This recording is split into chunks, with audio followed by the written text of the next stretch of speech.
Let me start with a moment that you will have lived through. You're talking to somebody, it feels normal, easy, just a chat. You mention a few things about your life, nothing serious, just bits, work, money, plans, maybe something that's been stressing you out. They listen, they nod, they don't interrupt much, they don't give much away. They ask the right questions, however, and then you leave that conversation feeling like it was a good talk. Then a few days later, something strange happens. They use something that you've told them, not in a big, obvious way, in a small, precise way. They bring it up at the right moment, or they move around it, or they use it to get ahead of you. And that's when you realise they weren't just talking to you, they were studying you. That's where Law 14 begins. Pose as a friend, work as a spy. Now that does sound cold, but strip the words back and it's very simple. People reveal themselves when they feel safe. And the person who listens best often learns the most. That is the law. Not shouting, not forcing, watching and listening.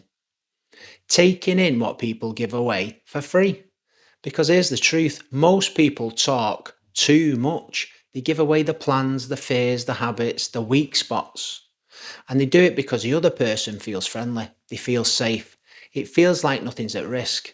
That's when information flows. Think about it in real life. At work, there's always somebody who knows everything. Not because they're loud, because they listen, they let others speak, they ask small questions. How's that project going? Still working with them? Oh, what's the plan next? Simple and it's normal. But piece by piece, they build the full picture. And once you've got the full picture, you've got an advantage. You know who's struggling, you know who's strong, and you know who's about to move. You know where the gaps are. That's power. And most of it comes from just listening properly. Here's where it becomes deep because this law has two sides. There's a smart side and there's a dirty side. The smart side is awareness. You learn to listen more than you speak. You stop rushing to fill the silence. You let people show you who they are. You notice the patterns. You notice what they repeat, what they avoid, what they care about. That makes you harder to fool. That makes you sharper in every room you walk into. But the dirty side is manipulation. Some people pretend to be a friend just to gather information. They mirror you. They agree with you. They make you feel understood. And while that happens, they're collecting. They're remembering everything and later they use it. That's the dangerous version. And if you've ever had somebody seem very close to you very quickly, then use your words against you, you felt this law in action. So how do you use it properly? Well, first, you have to slow down your talking. Most people rush to explain themselves. They want to be understood. They want to be liked. But every time you speak, you're giving something away. Not always bad, but it adds up. So learn to pause. Let others fill the space. You'll be surprised how much people say when you don't interrupt.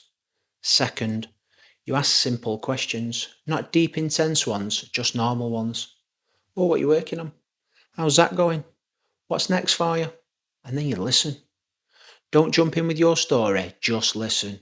People will tell you more than they plan to, and you don't need to push. Third, remember what you hear. This is where most people fail. They hear things and then they forget it. But the real value is in remembering.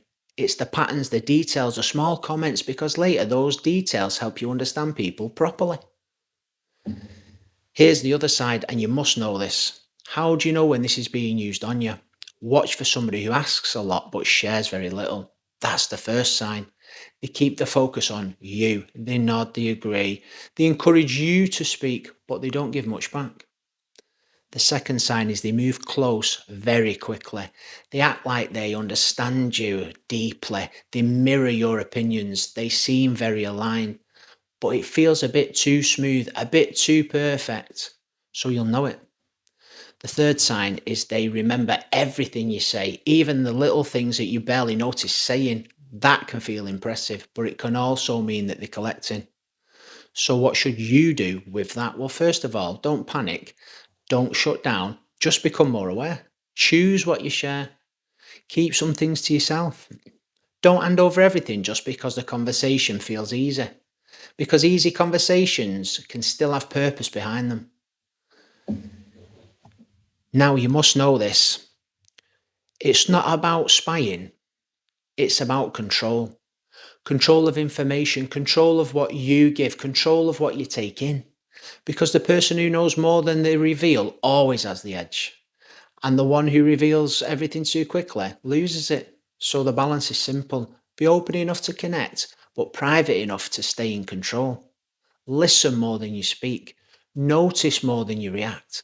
And don't mistake friendliness for harmlessness. Because not everybody who smiles at you is your friend.